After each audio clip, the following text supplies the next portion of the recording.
Hello, everyone.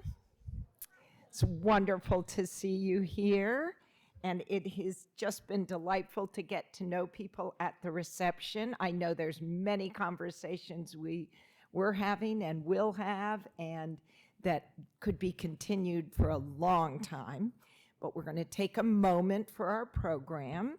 So I am Rebecca Mark. I'm the director of the Institute for Women's Leadership at Rutgers University. And thank you for joining us. And I want to express a special appreciation to our speakers, Mary Kay Brown and Avani Rani and Cassandra Vega. And before I introduce Dean Megan Rabine, who will moderate our conversation, I want to share some thoughts on tonight's topic. Educating women to lead, catalyst of transformation. And we take each of these words quite seriously. Educating and what it means to be a catalyst and what it means to create transformation. At a moment when AI is taking up the pen, when more books are being banned, and when higher education is under attack. Meeting together like this to ask questions about what makes women's leadership education transformative is at once an exhilarating and necessary task. At Douglas and the Institute for Women's Leadership, we value stories. The most thrilling part of my day in elementary school was when we put away our notebooks, sat up in our chairs, and listened to our teacher read aloud. I have always been transfixed by the power of storytelling. Great storytellers give us answers to questions that we do not even know we are asking. When Marilynne Robinson, the author of the wonderful book Housekeeping, was asked in an interview if one got closer to answering the questions of life in their elder years, she laughed. No, my answer is that questions are beautiful. At the IWL and Douglas, our students read about the lives of those, past and present, who dare to ask questions, break barriers, and open opportunities. We listen, we record, we archive, and we publish the insights of women who lead. Whether we call them case studies, oral histories, or interviews, they are stories of fortitude, struggle, bravery, and brilliance. Their stories resonate with our students and provide a counter-narrative of possibility. At this moment in history, hope is what we need to teach. In 2024, as we prepare young women for a future of leadership, we ask all the questions. How do we overcome the setbacks to women's achievement? Something that might break our hearts a little bit every day, but which we need to keep moving forward. How do we bring an end to violence? And we ask the question that will perhaps one day save us all. What does it mean to be human? How do we connect? How do we collaborate? How do we empathize? And how do we communicate? How do we think critically? How do we imagine a world that does not yet exist? The leaders in our IWL's Junctures in Women's Leadership book series, the testimonials from our Douglas alumni, the speakers in Douglas's Power and Knowledge class, and our many programs, lectures, and symposium tell unique stories about navigating the labyrinths of women's leadership. And it is often a labyrinth. In every one of these accounts, the juncture, The moment of transformation occurs when the leader embraces the fullness of their humanity, listens, connects, and often pivots. These collected case studies give voice to the individuality, nuance, and uniqueness of women leaders. Now, it is my great pleasure to introduce Dean Megan Rabine to moderate tonight's conversation. As the 11th Dean of Douglas College, Dr. Rabine brings to this role more than 2 decades of experience in nonprofit leadership, higher education, and health and human organizations. Her research focuses on gender and leadership development in the nonprofit sector. She is a creative thinker, an enthusiastic collaborator, at least I think so, an astute leader, and I am delighted to call her a colleague and a friend. Megan. Thank you. Thank you, Rebecca. This is the 4th or 5th time that Rebecca and I have done one of these panels. We have a series of panels on women's leadership development and how education plays into developing leaders at all ages and stages. And Rebecca is also an amazing collaborator and a good friend. And the IWL and Douglas have a really wonderful partnership. So thank you all for being here. I do want to formally introduce our panelists, and I am taking a page from my students who write full papers on their phones. So I am not there. My eyes are not there, but I do want to introduce our panelists. So Mary Kay Brown, an alumna of Douglas.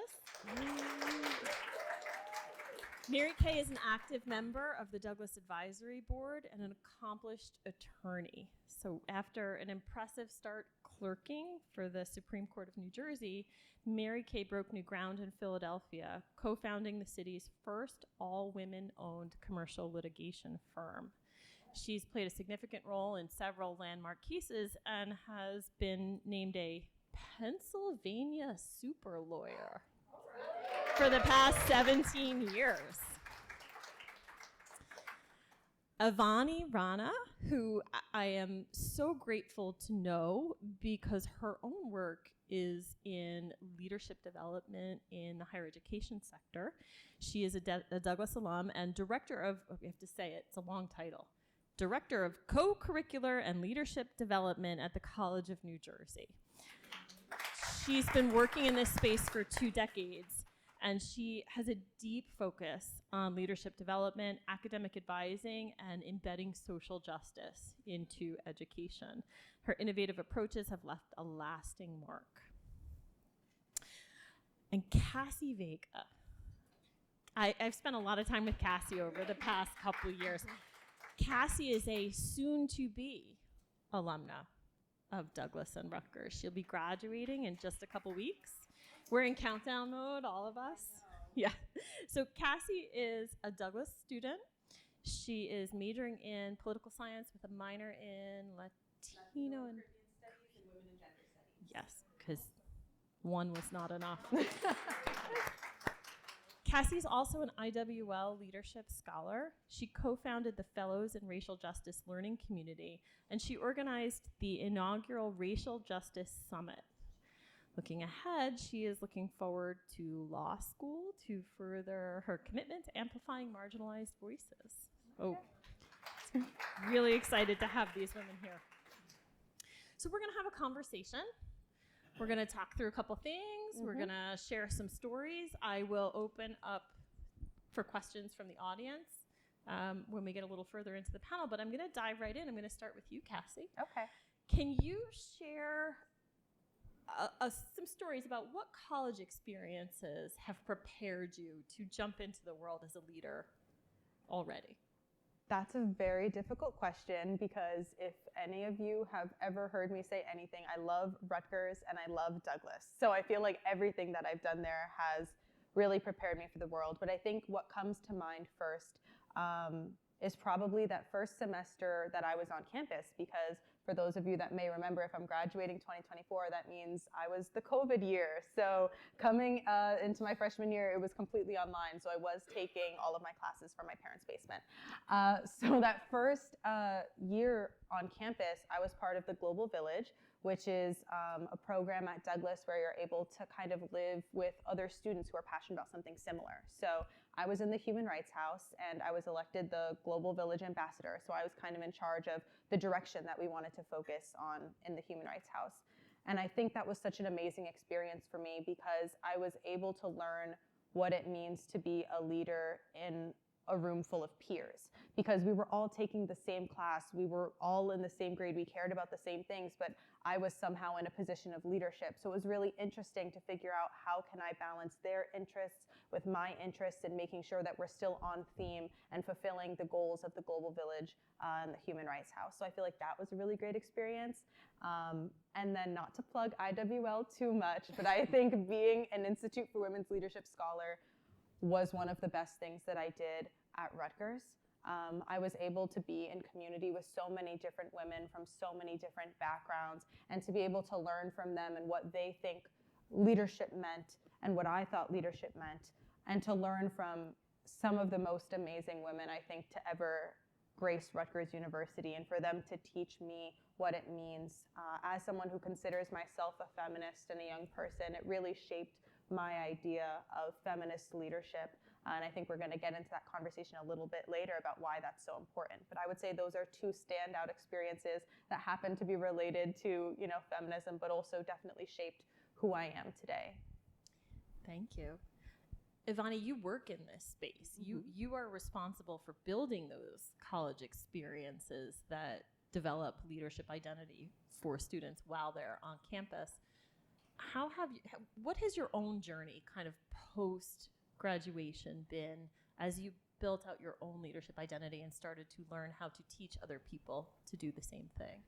Yeah, I think it's interesting, because I didn't expect when I graduated from Douglas to actually be doing this type of work, right? I graduated and I worked for a member of Congress as a staff member. I did post 9/11 immigration work. As a political science major, I told the story to the panel earlier. I came in as a pre-med major thinking that's the way I was going to make impact into the world. And I had an amazing advisor my first year who directed me towards the right major, which was poli-sci. And I was forever grateful for that community that I had, and the advisor who really directed me towards what I say the right doctorate degree that I eventually got. But I think for me, recognizing that I enjoyed working with students and being able to think about their own leadership development. Part of how I got into student affairs was while I worked for the congressman, I loved working with the interns and developing their leadership identities. And so they came in as interns, and then I was like, okay, we're gonna do this like public speaking workshop and customer service and all of these different things. And they were like, okay, so do you really wanna do this policy immigration stuff? And I was like, maybe I don't. And so I realized that I didn't know that you could actually do this type of work, and working with students and developing their leadership development and student activities and all the different pieces that I do now at that point. But then I had mentors who were my mentors while I was a student. And I went back to them, I was like, so how do I do this, right? And since then, jumped into going to get my master's degree, and then came back to Douglas actually and was a staff member for a number of years before I started my doctorate degree at the GSE at Rutgers as well. And really started to really look at the problematic issues that were within the community of higher education, and being able to think critically about what that looks like for our broader student body, and being able to think about that more critically. And then the opportunity to come to the College of New Jersey and start my own area and develop those skills has been, I'm forever grateful. Yeah. A lot of leadership development happens in, if not response to, in working through challenge and working through kind of doing things that you've never done before. So coming in with one expectation and doing something completely different. Mary Kay, started a women's Yeah, own well, law firm. I mean, So let me go back to my experience in college that prepared me to be a leader, because I didn't know it was happening, and I didn't even knew it happened until I thought about this. So in my senior year, I had to take a class. I don't even remember what it was called, but it was the professor and me, and that's it. So I thought I was a history and English major. I thought I would be doing research of original source documents, and I'd write a paper and everything would be great. So I walked into his office, and he said, "So Mary Kay, what do you want to do?" And I was like, "I thought you would tell me what I was supposed to do." And he said, "Let's do this. I want you to read some books and come back in, and we'll talk about them." I said, "Oh, I can do that." And he gave me great books. He gave me books like 3 Men in a Boat, The Third Man, like just fun stuff. And we would meet, and I quickly realized that I had to be really prepared. I had to, because if there was a question posed and nobody was talking, that was on me, because I was the only other person in the room. I had to be over prepared. And I had to be over prepared, particularly in places where I wasn't that good, right? So I had to really work on things I wasn't that good at to be over prepared. So that actually is a good lesson for leadership. You have to be prepared. The other thing I quickly realized was you have to listen. And you have to listen with intention. So I'm not projecting this on all of you, but for me, lots of times I think I'm listening, but what I really am doing is thinking what I'm going to say, like the next time, right? And I quickly realized that the professor was asking me questions that were not designed for me to like regurgitate facts, like easy stuff. He was asking me questions to think broadly, to think about other viewpoints, other worlds, why people do what they do, to think about different perspectives. And again, that's a trait of a leader that can think about and appreciate and pull out a different perspective. So thirdly, and I only did learn 3 things, by the way. Thirdly, I had to defend my position. But I didn't only have to defend my position, I had to challenge his. Because you can't just let what somebody says lie on the table as a leader. You have to pick it up, you have to examine it, you have to see if there's flaws, and even better, if it's a great idea, you have to build on it. You have to bring out the best in people, you have to bring out the best in thought. So I reflected on this question, you know, and all those years ago, the books were awesome, but he taught me so much more, and I didn't even know that until today.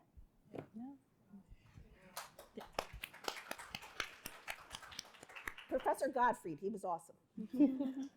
so there's actually a theory that talks about how leadership identity is developed, and it says there's an experience of challenge. You know, it brings you into an uncomfortable space. It forces you to think about perspectives that are different from your own, different ways of thinking, and then it incorporates sense and meaning making so that you can have those conversations. It sounds like you went through the crucible in that class and came out a different person. I think so. I mean, I think I suffered through it. He had no problem at all, but yeah. Well, he wasn't uncomfortable. You know, he wasn't uncomfortable at all. And I wonder if he thought he was teaching me those skills. Yeah, I don't know. That's an interesting thing. I mean, Ivani, when you think about developing programs that bring students to those spaces, you know, you're intentional about that, or is it something that happens organically? I think it depends. Some of the programs that we do are meant to make students uncomfortable, right? If we don't, they're not going to grow or challenge themselves. We run a 4-day leadership institute where students, you know, we take them away from campus and we do leadership with them.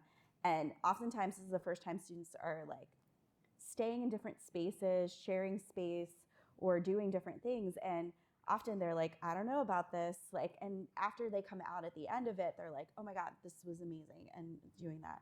And I think one of the biggest challenges we run into is students taking that risk, right? Being able to be vulnerable, to be able to step into an area that they may not necessarily know, but also giving them that opportunity to be able to think about those optimal worlds, right? You talked about that a little bit, of like thinking about what does an ideal world look like and what are the changes that we want to create in the world. I always tell students that leadership doesn't have to be this positional thing, right? It's about thinking about how to make change, even if it's within a small community or a large one. It's about thinking critically about making a difference in maybe even one person's life. But how do we think about leadership broadly in that way, instead of this positional idea of like, this person is standing in front of a room commanding it, right? It's about the relationships that they build. It's about the people that they get to meet, and about the impact that they may have on one student or another person. And once it goes down to that, that's a little bit more manageable, because I think a lot of students don't want that title of leader because that comes with a lot of responsibility. And they don't necessarily want that because they feel like it's heavy and it's not something easy.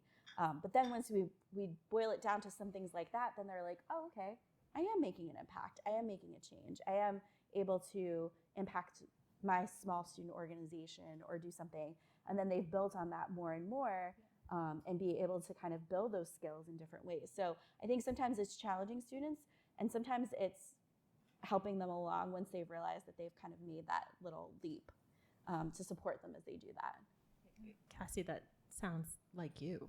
I mean, just, well, you know, talking about how kind of it was not accidental, but it was an unexpected leadership position in your first year through kind of some of the intentional work you've done to develop leadership identity over the course of your 4 years.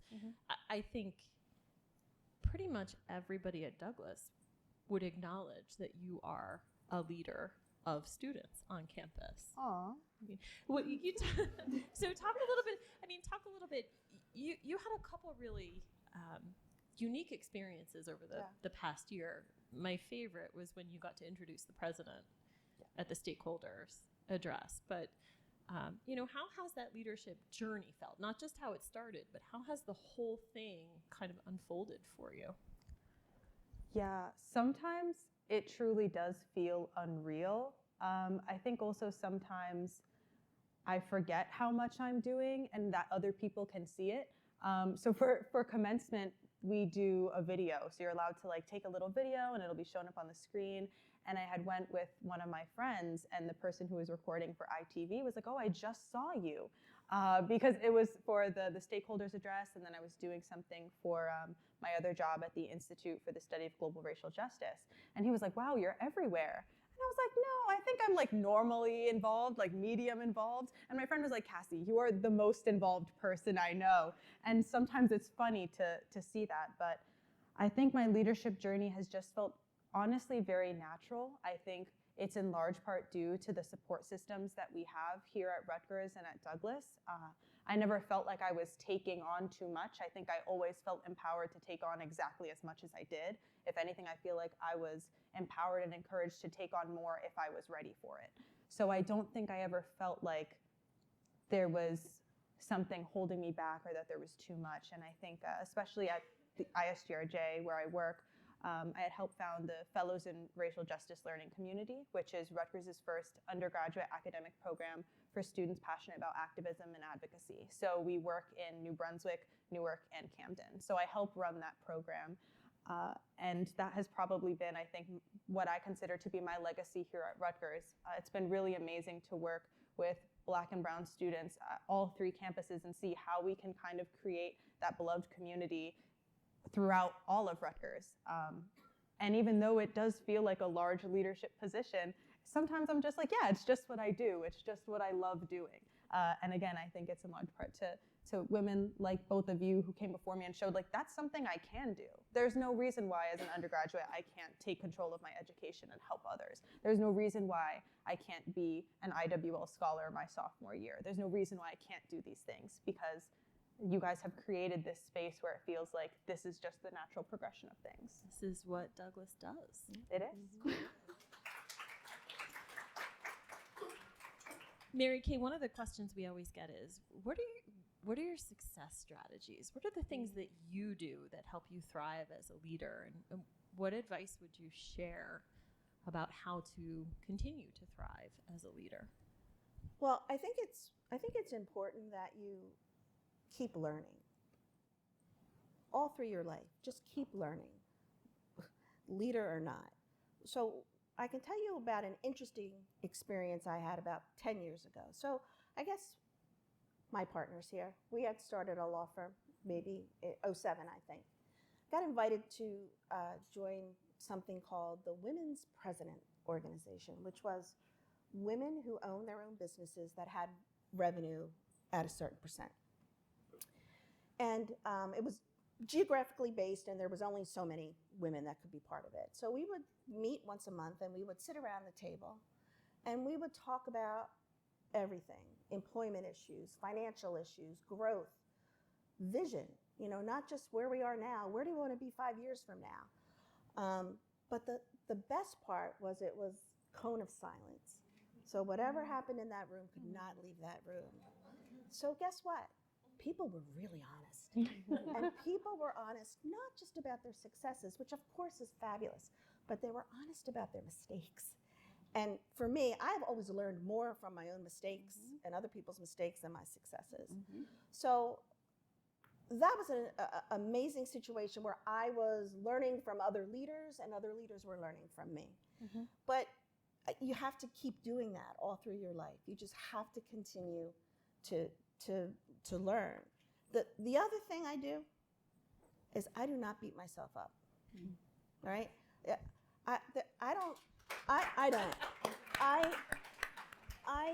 That doesn't mean I don't re-examine decisions that I've made.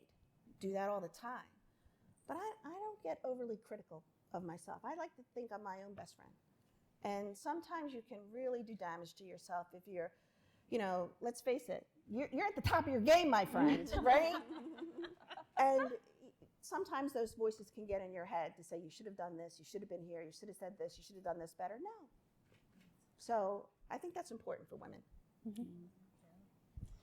Ivani, how about you? What are your strategies? What's the advice that you give to students who come to you and say, what's next? How do I do it? What am I doing wrong? What am I doing wrong? I get a lot of. I give feedback to students, so sometimes it's taken with a grain of salt. Sometimes it's not perceived so well. But I think one piece of advice that I give students who are graduating is try to find your network of individuals who are your support systems. I was lucky enough, Mary Kay and I were just talking about this. I had a group of 3 women that I graduated Douglas with who are still my ride or die women in my life. And I know Mary Kay has a group of 14 of you all, right? I heard about that. Yeah. And those women have been people who I can talk to candidly about struggles that I may have personally or professionally, and being able to do that. And 20 some odd years later, we're still connected. And we've had our ebbs and flows of relationships, of people having children, and the ebbs and flows of what happens in life as that happens. But 20 years later, we're still the closest of friends and can be honest with each other about difficulties that we might be having. And I think being able to find that board of directors of individuals who can be that support system for you. You need the person who's going to tell you like it is and be completely honest with you and tell you when you're not doing something right. But you also need the person who's going to be the soft teddy bear who will be that supportive person when you need that as well, right? So I think being able to find that network of women or network of people in your lives, for me, they've been predominantly women who have been supportive, but also have led to different positions. I mean, the position that I'm in right now, I would not be in if my boss hadn't recruited me for the role. She was someone that I knew at Rutgers, and we both worked at Rutgers together. And when this position came up at TCNJ, she reached out to me and said, I think you should really do this. And I was like, I'm not ready to leave Rutgers. Like, why? And she's like, no, you should really apply for this role. She would not have been my boss at that time. She was just someone who was working at the institution. Lo and behold, 10 years later, she's my boss. But that idea of like mentorship, and she was a mentor to me throughout the time before she was my boss. And I think building that individuality and being able to be supportive of each other, and finding those people, and she'll tell me when I do things wrong, I mean, as a good boss does, right? But she's also someone who is like, messaged me before this panel started and was like, good luck, I hope you do a great job, right? And was like, did you get to Philly okay? I mean, she's a mom too, so she's, all of those types of things. But to have someone who wants to see someone grow professionally and is also in the field, I think is one of the best things that you can do, is to find that network of people who are going to support you, but also that you can support them when you get there, right? And not be like the crab in the barrel of like pulling people down, right? Building those relationships to move them forward, and encouraging folks to find those opportunities that will be a good fit for them. And I pride myself in trying to do that for others, because I had mentors who did that for me, and being able to do that. And I specifically found that within women of color, or my boss is a white woman, she's amazing, but she's a first gen individual, and so no one showed her the path to college either. So being able to bring that back to our students is something that I feel really strive for, but also with colleagues that I work with and network that we've created. But being able to do that for others, I think, is something that I think is really important. And the advice I'd give is build those networks, build those connections, build those relationships, because that's an important piece of what's going to move you forward. Can I pick up on that? So yes, I have a group too, and I got a great education at Douglas. But the thing I got from Douglas was a community. I got a group of women who we've been together over 40 years, and thank you. And they are my sounding board. They are my network. They are my cheerleaders. And I could ask them all the important questions in life. Should I go to law school? Should I take this clerkship? Am I overreacting? Am I being undervalued? Should I ask for more money? Can I borrow your maternity business suits? And my successes were their successes, and their successes were my successes. And it's just so important to find that group of people. It doesn't have to be all women. Find that group of people, nurture that group, nurture those bonds. You have to give back as much as they give you. And welcome other women who need to be a part of it.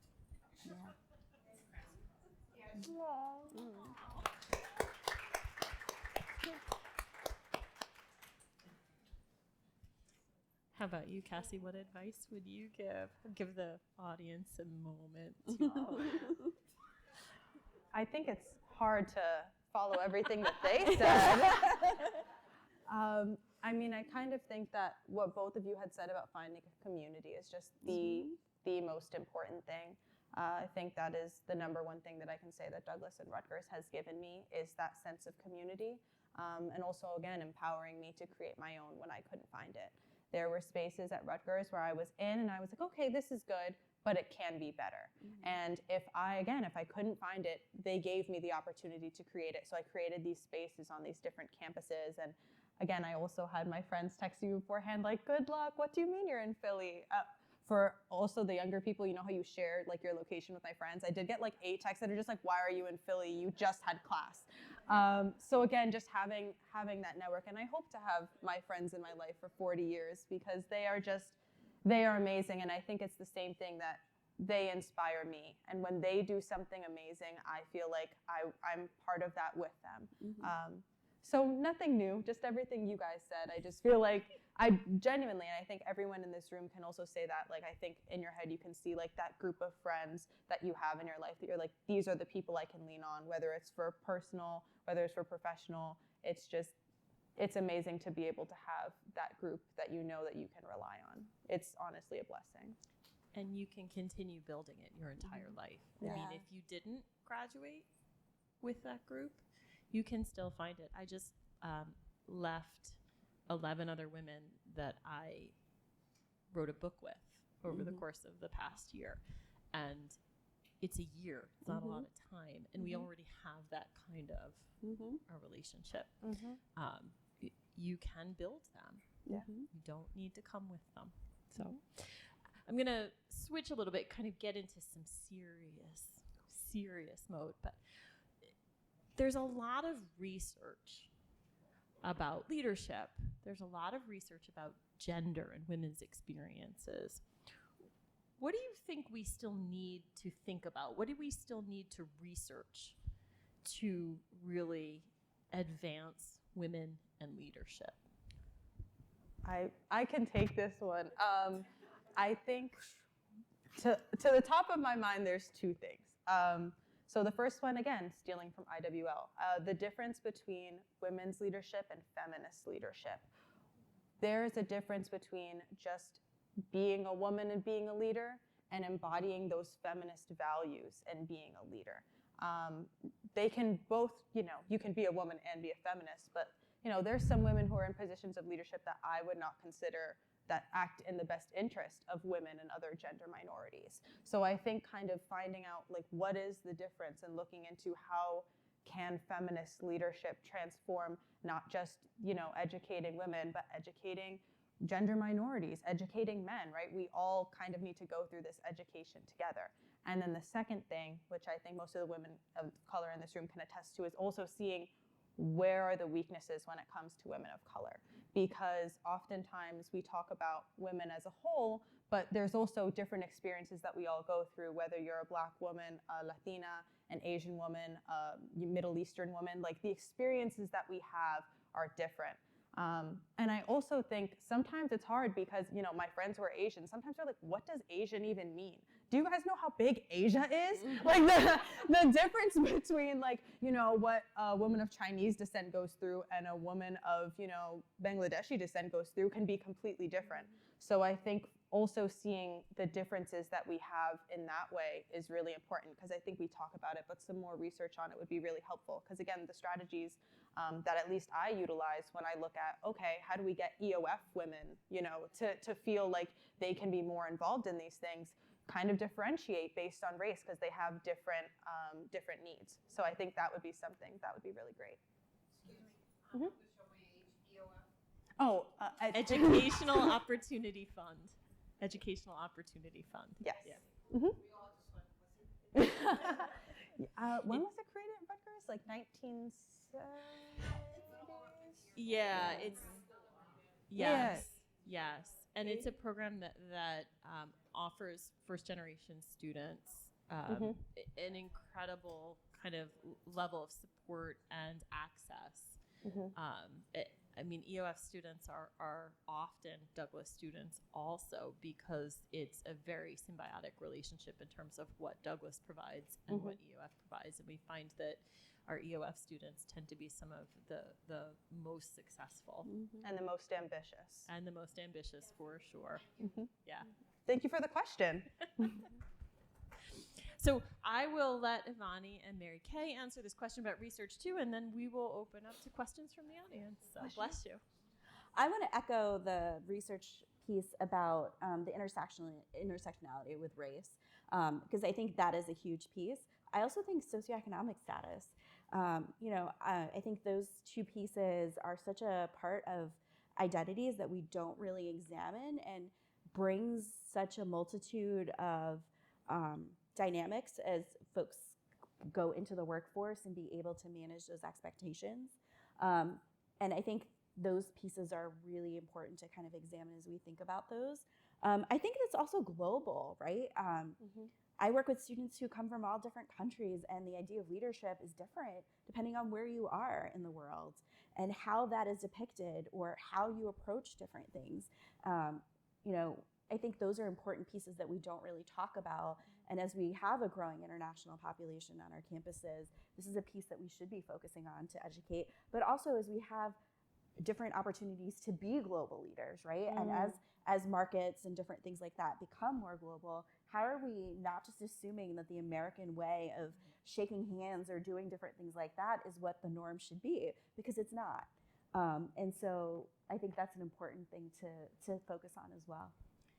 I'm going to jump in before you answer. I was just reading a research article about the experience of women who are headhunted in Chinese businesses, because headhunting started as a primarily American phenomenon. it has become one way that Chinese companies get leaders in the C-suite, but the experience for women executives in China is very different. And just that kind of fascinating lens that takes you out of, oh, I know this, right? I know, I study women in leadership development. I know this. I don't know this because it's a completely different context. So, sorry, Mary Kay. No, that's no problem. Because I felt I needed to be prepared, I did a little reading. I did a little talking with a friend, and came across a concept which I'm sure many of you have heard of. I had not. It's not the glass ceiling, it's the broken rung. And that refers to barriers that women face very early in their careers, from entry level when they go to make that first jump into management. And the statistics show that I think it's 48% of the entry level workforce are women. So it's roughly half. But when you go to make that first jump, for every 100 men that get promoted to be a manager, only 87 women are promoted. And for women of color, it's worse. It's only 82, I think. And of course, that has like a cascading, that underrepresentation in those early years of your career have a cascading effect all the way up to the top. So that when the organization wants to fill that top position, and they understandably look to the pool below, the vice president level, there's not a lot of women candidates to choose from. So we have to, maybe there's tons of research about it and I'm just not up on it, but I really feel like that's something we need to fix at the initial step, right? And maybe it's by teaching those who want to be promoted, educating our women how to advocate for themselves. And maybe it's teaching the organization to be aware of the problem, and it's teaching those people that make that promotion, that make those promotions, and it might be lower level management people that do that, making them aware of the problem and making them aware that having more women in management levels is going to be valuable for not just the women in the community, but for the whole company as a whole. So the single biggest determinator of whether there are women in leadership is whether there are women on the board. Wow. That is the single biggest. I mean, it doesn't answer everything, but that is exactly how I ended up doing my dissertation. Because in the nonprofit sector, 75% of the workforce identify as women. And in organizations that have revenue of $1 million or more, 25% of the leadership are women. But isn't that so interesting? Like this is what we're saying when it's like women in leadership matter, because in order to get women in leadership, there have to be women in leadership. we really do make a difference. Like I feel like that's just really echoes why it's so important. Yeah. So I'm going to open up to questions from the audience. So go ahead. I actually know Mary Kay for almost as long as your team has. What, do you call yourself something? Your friend. But I just wanted to comment, that in response to what Mary Kay was saying about the broken bonds, that there's a concept that didn't exist when we were coming up, which exists now, which is agency. Yeah. And I felt like we started at a firm that kind of felt, that's Frank did. Thank God, right? Because I'm these days. And I think that I let myself get buffeted by what was happening, thinking I had control. But if I thought about my own agency making decisions and not letting somebody else make that call, that I think that's, it's not the complete answer to the broken line thing, but I think taking control of your own decision making is really, really important and powerful. And I'm just so glad it exists. Well, so this is the Honorable Stella Tsai from the 1st Judicial District, Philadelphia here. Wow. So at some point she got agency.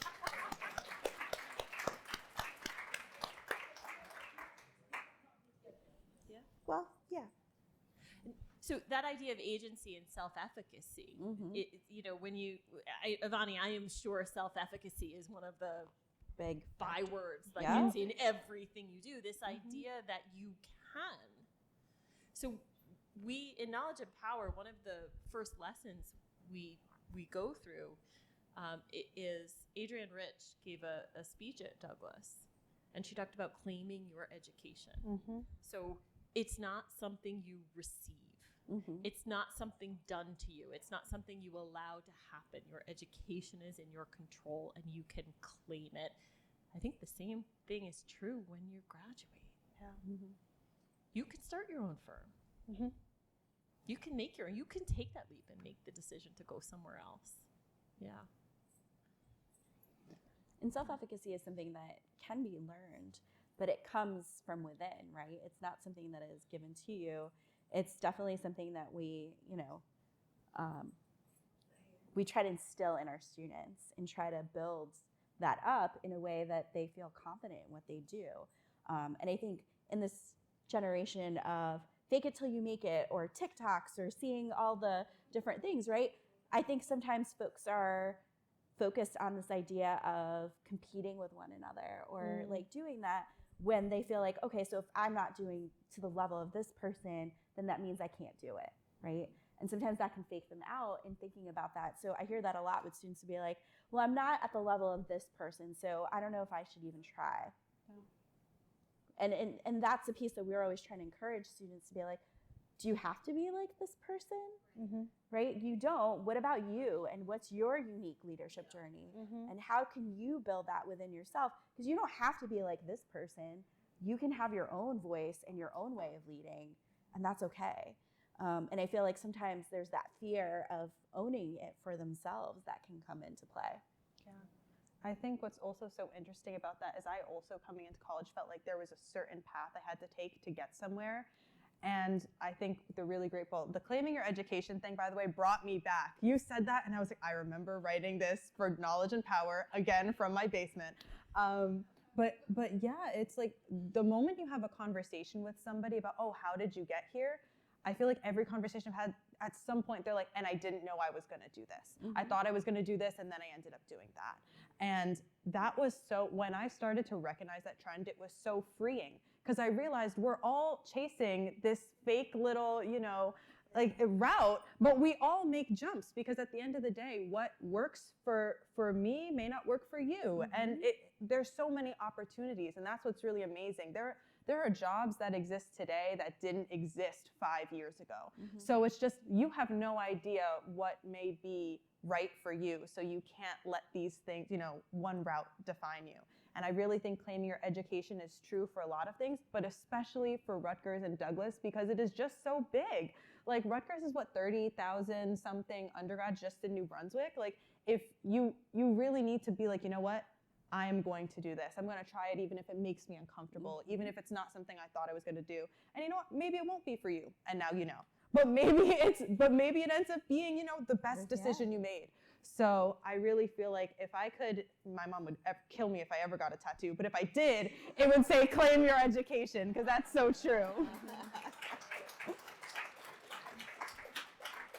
Mary Kay, you'll see. Mary Kay's going to be at Convocation this year, right? I am. Yeah. Yeah. So I'm excited on about the that. platform with us, and Yes. you will see. I will say claim your education in my speech, and almost every student will go, oh! I remember that. Yeah. It's a whole- I'll be excited. Well, you'll be on the platform too. I have two comments, and then you guys can address them. One, in 1991, I was part of the first glass ceiling audit ever done at Mobile Oil. It was the first one, and I think things have the gap has narrowed, but it still exists for women. And then the second is, watching these big decisions be made, like in Arizona, etc.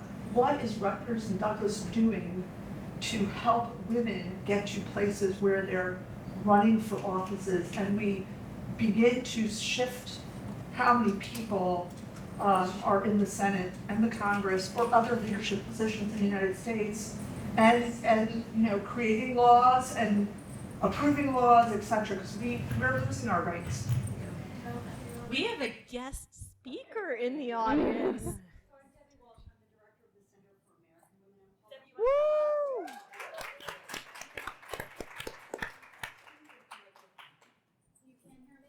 Yes, you can. Wow, I will give you a big mouth. So the center does really important cutting edge research to understand women's routes to office, the impact of women in office.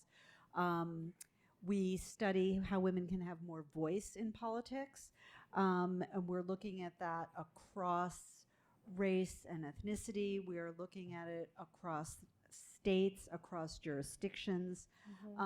But we also run programs to encourage more women to participate in politics. And the two programs in particular are our Ready to Run program, which is a nonpartisan campaign training program for women that we run and started in New Jersey. But we also have partnerships now with colleges and universities across the country in about 20 states where they are doing the same kinds of programs. And we also run a program called New Leadership, National Education for Women's Leadership, which is a residential program intensive for public leadership education, and very much targeted towards thinking about demystifying the political process for college women. And we draw, in New Jersey, we draw from students at Rutgers, all 3 campuses, but also any 2-year and 4-year school in the state of New Jersey.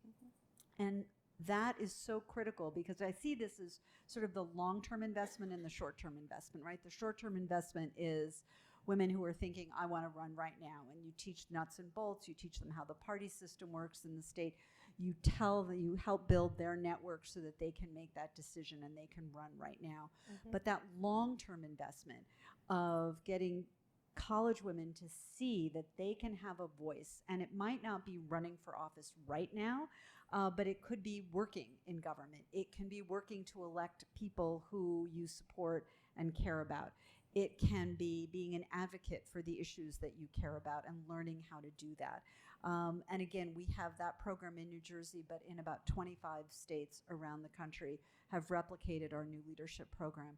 But it is a rough moment right now because people are discouraged, they are tired, they have been exhausted since 2016.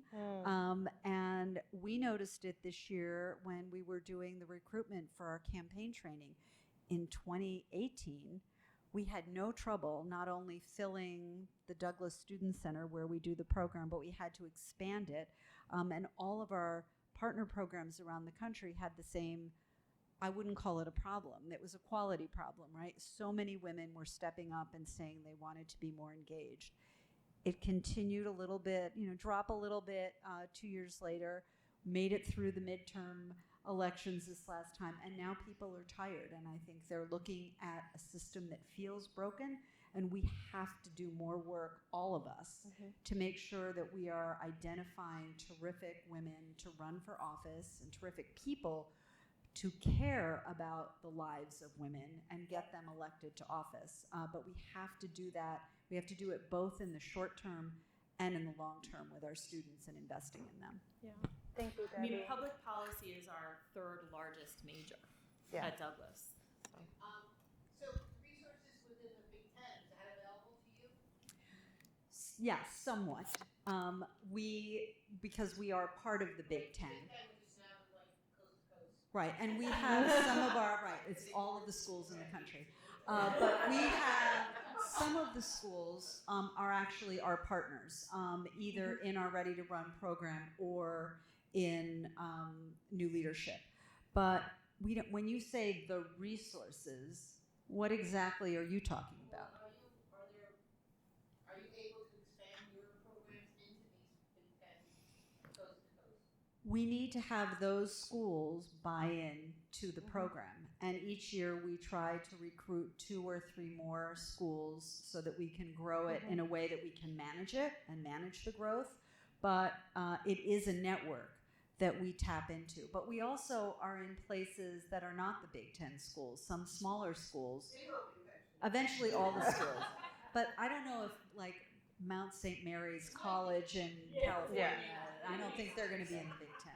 Well, can I just say again, trying to be prepared? Absolutely. I looked up some statistics, and out of all the heads of state around the globe, only 28 are women. Yeah. And only 17 of them actually have an executive function, actually have power. the rest are just. And we never had, and we No. rank about 82nd in the world Right. for the percentage of women in our national legislature. Right. And there is no level of office in this country that has more than a third women serving in it. And we all lose when women aren't at the table. Right. And I'm gonna jump in as the person that is poli-sci and also wants to run for public office someday. I think a lot of the things we're talking, like, also I am normally very pessimistic. I think the nature of the work I do in poli-sci and racial justice makes me pessimistic. But the topic of women running for office, I'm very optimistic. And I'm very glad that Debbie's here, because the moment you had asked the question, my mind went to Center for American Women Politics, so glad you were there to plug it. But also, I think Rutgers and Douglas genuinely does a really great job of empowering women to do what needs to be done in whatever they want to do. Because the nature is right. I do think we're going to have women, yes, we have women who are fed up, but we have women who are fed up and are going to take action. Because I'm one of those, and I know a lot of women who are in the same boat. But also, when we're fighting for our rights in a lot of different ways, it doesn't even just have to be necessarily running for office. We also need women who are going to be campaign managers. We need women who are going to be chief of staff.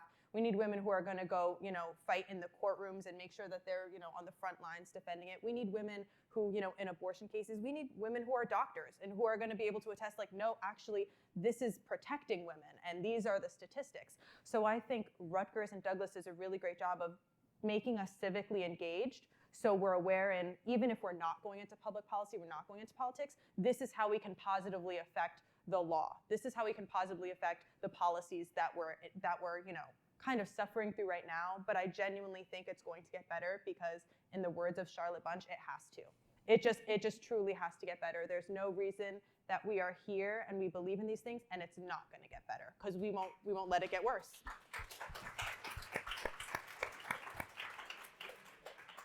I don't think there's anything else I can say after that. I want to thank all of you for joining us.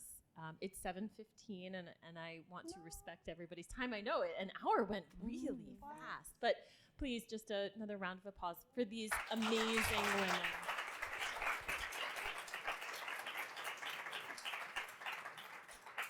Douglas, Rutgers, IWL, regardless of your relationship, we are so grateful that you joined us here, that you took time. I hope you spend a little more time connecting with the panelists and with each other. And we look forward to doing this, if not this exactly, we look forward to doing something like this again. There are 30,000 Rutgers affiliated in the Philadelphia community. So we will be back. Thank you.